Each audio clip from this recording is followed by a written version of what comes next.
Hi everyone, just wanted to take a minute to talk a little bit about hyperbolas. Now, hyperbolas are part 3 in our conic section overview.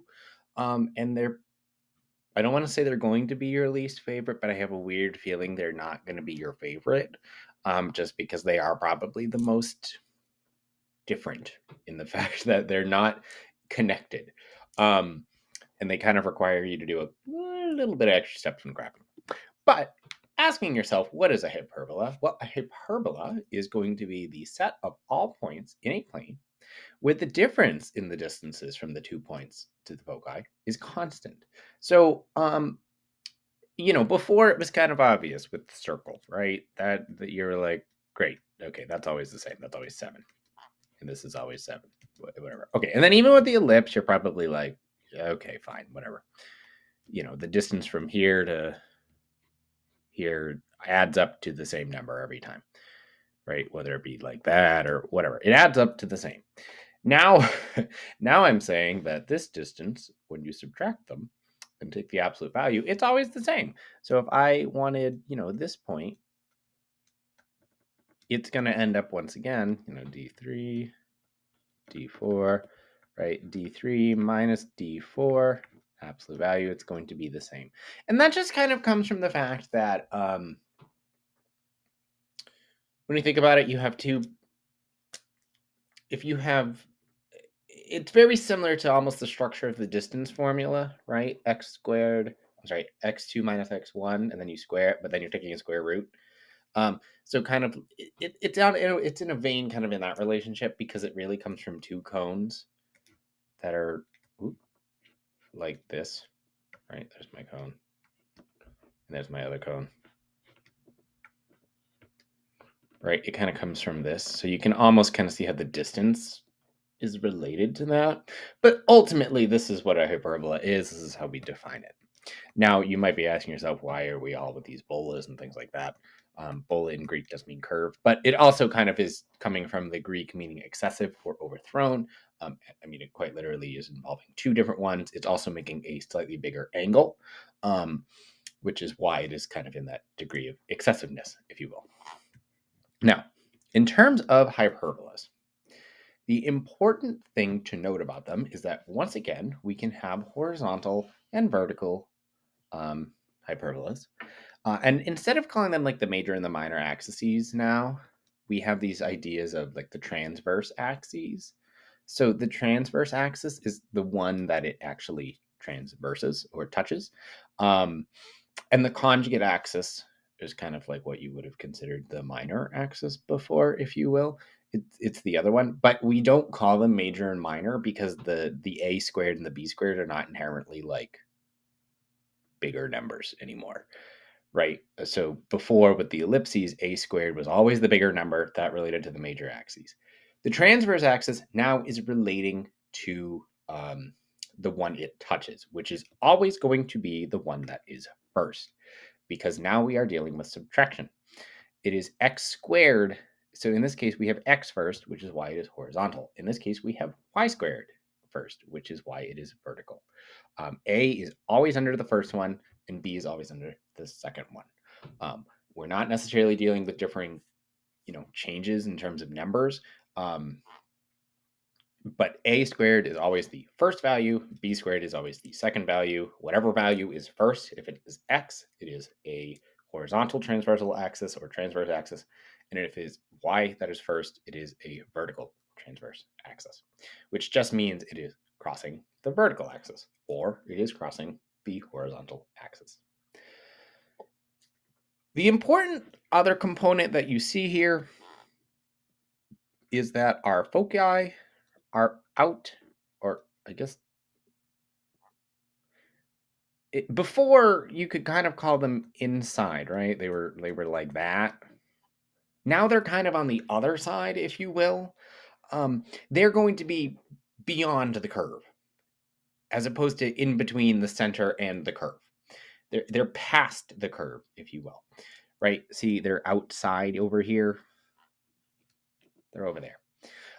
Some books do also introduce this idea of the kind of the co-vertices but they're not really related to actually touching the hyperbolas, which is why we're not going to go into super depth about the idea of them.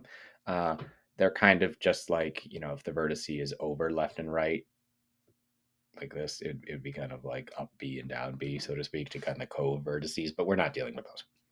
But the other important thing to consider is this idea of the equations of asymptotes. So when you're graphing these, as weird as it sounds, you don't actually really do a whole lot of actual plotting of the curve. You kind of plot these two lines, which are going to have equations that give you kind of this X formation, right? It's going to look like that and like that. So these are asymptotes. These are the lines that the curves never touch. And this is kind of how you get the general structure of the actual shape. Okay. So with these, I'm not looking for perfection. I'm looking to see, did you see, okay, these are the equations of the asymptotes. And this is how I do this. The important thing to consider is it looks like these are somewhat different. They're pretty much the same. The only thing that matters here is you can see that this is B over A and this is A over B. And the reason being is that we're always still putting the value under Y in the numerator. So Y is still dealing with the numerator, right? Rise over run. Important to remember. So given the graph, let's take a look. So first off, we have to ask ourselves, is this a vertical or a horizontal transverse axis? So horizontal would be if it was crossing like the kind of the X component, and a vertical is it's kind of on top of each other and they're passing through a vertical axis. So in this case, as you can see where it's above like this is going to be vertical, which means we have Y first. So this is my general structure. Y minus K squared over A squared minus, X minus H squared over B squared equals 1. Now, the easy thing to figure out is A, because really that's just a matter of like going, oh, I go up 2, oh, I go down 2, A is 4, or A squared is 4, I should say.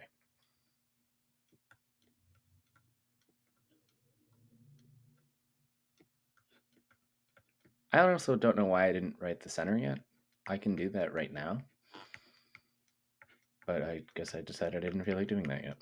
The center is also -1, 1. So now we go up 1, so this will be 1. And this is going to end up being +1 here. So we'll put that in a second. But now we have to find B. Now, you might be looking at yourself and asking, how do I find B? Well, here's what we can do. We know we have these lines here, these dashed lines, which are the asymptotes. And if you were to take a look back, which I'm not going to do because I don't want to lose what information I have, this is a vertical one. So you know the equation of the line based on what we have written down is going to be Y minus K, which is 1, equals plus or minus A, which is 2, over B, X minus H. Okay. Now, realistically, the only thing we care about here is the slope, because I already have all the other information. So what is the slope of my line here? Well, it appears to be that I go up 1, 2 over 1, 2, 3. Right? 3. So it appears to me that when we use the slope of our line, we have B is equal to 3, which means my B squared is 9. So I have Y minus 1 squared over 4 minus X plus 1 squared over 9 equals 1. And this is the important thing that I was talking about. A and B are no longer related to one being bigger or one being smaller. A is dealing with the axis it is transversing, and B is the other one. The B is on the right of the subtraction sign. The A is on the left of the subtraction sign. And that's the important thing to know. When you're graphing these, you have to focus in on this idea of the slope. The value under the y is always going to be the numerator of the slope. The value under the x is going to be the denominator of the slope. So we will now take a look at what would happen if I am given something like this. Okay, so we have to ask ourselves, if I have a hyperbola with foci at 6, 0 and negative 6, 0, I have to ask myself, what is my transverse axis? Well, let's take a look. If I go over 1, 2, 3, 4, 5, 6, right? It's like that. 1, 2, 3, 4, 5, 6. Okay. I already know my transverse axis then is going to be x, because the foci are always related to kind of the transverse axis, and the ellipse, they were related to the major axis. So that's important. So I have, this is horizontal, which means I have this general structure.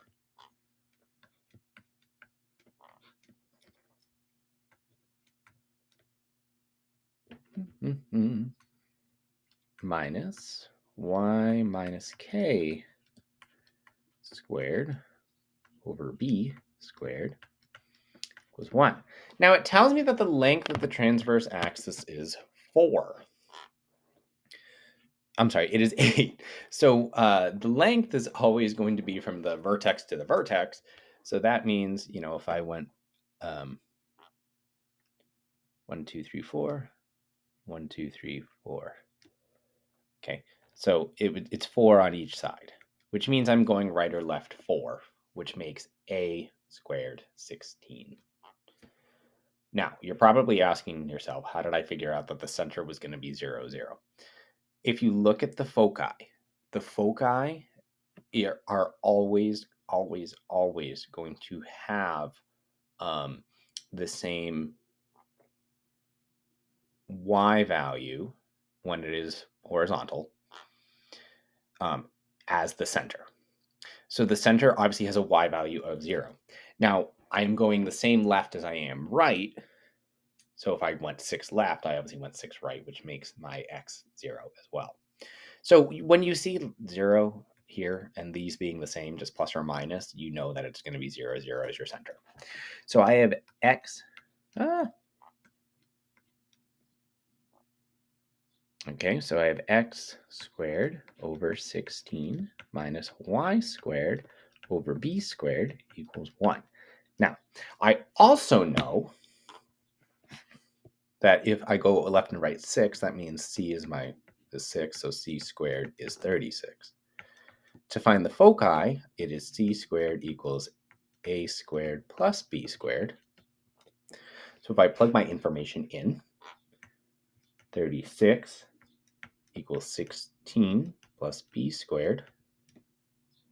I subtract,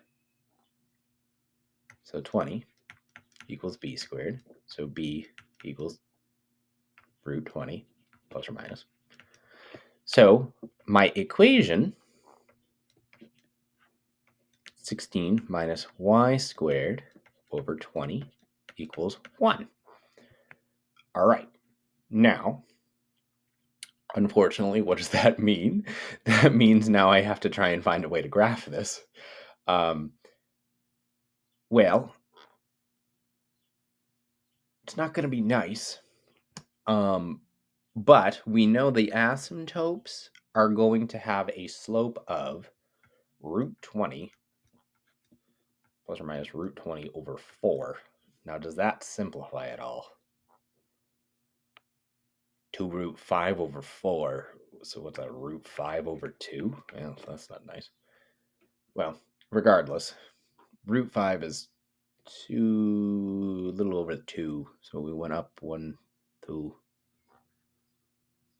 and then over 1, 2. So it's going to be like over there.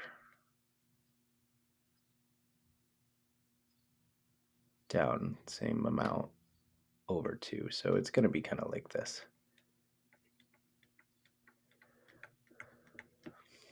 And repeat going the other direction. It's going to be like that. Down. Now this is not a very nice asymptote, but it's going to look roughly like that. Which means here's my vertices. It's going to kind of look like this. Okay. The important thing here is you do have the vertex of 4 and negative 4 or yeah, 4, 0, and negative 4, 0. Great. Your slope, which is not very nice here, root 5 over 2. But ultimately, that would be what it would look like. Now, you can ask yourself, why is that so annoying? Well, that's what it is. Let's look at something a little bit nicer.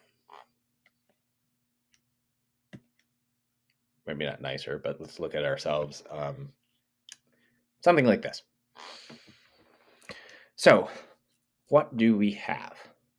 Well, we have our transverse axis is going to be the first one. It's always the first one, so it's always horizontal. So what is my center? Negative 2, 5. So we're going to go over to that. 1, 2, 1, 2, 3, 4, 5. All right. Now, what's a squared? Well, a squared is 16. So that means a is equal to plus or minus 4. So that means we're going to go from here. We're going to go to the right 4, and we're going to go to the left 4. 1, 2, 3, 4. 1, 2, 3, 4. Okay, there's my vertices.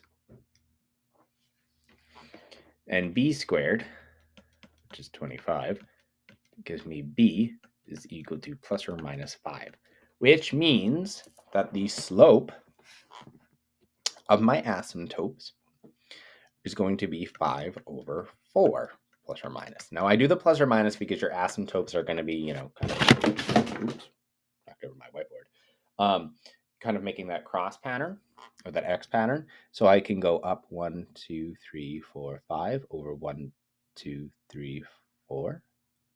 Right.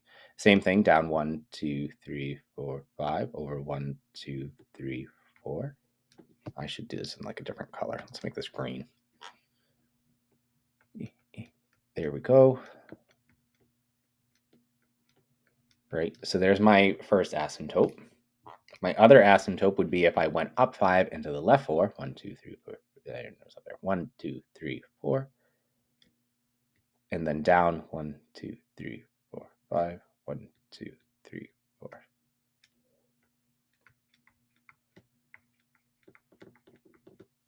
Now, that would make, we know it has to go through here. So it's going to go kind of like that.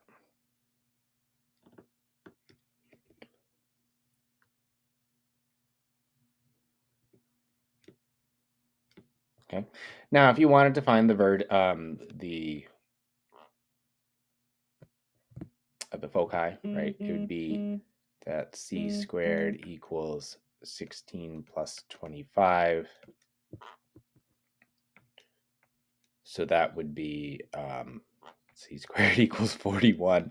So c would equal the square root of 41, which is 6.5 or so. So you would go to the center and go over 1, 2, 3, 4, 5, 6, and a. So it's over there. 1, so 4, 5, 6, and a. So there'd be the foci. All right, and that is roughly how it always works out. The important thing to note is that your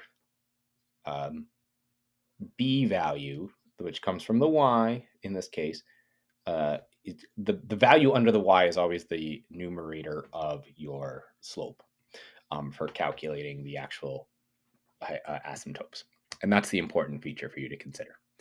Now, you can get harder looking ones where you have to complete the square to put it into this form, but ultimately the process is going to be the same as with the ellipse, where you take a look and you rewrite it 81x squared minus 972x plus 16y squared minus 128 y equals 3,956. And you're looking at that and going, that's horrible. But actually, when you factor out the information, it's not as bad as it looks. You would use a calculator with some of the bigger numbers like that, but it's doable. And again, you would still complete the square, go through all that process. But ultimately, the important thing to note about these, again, it comes down to, in this case, a squared is always the leading value. That determines which one is what value is in front is determining what is the vertical and transversal axis. Sorry, the transversal axis, not vertical, and the transversal axis, whether or not it is vertical or horizontal. And then to graph it, you're really focusing on these asymptotes that you don't touch because it's kind of hard to get some of the points. But as long as you can get the general feature of it, you know that's what it'll look like. So let me know if you have any questions and have a great day.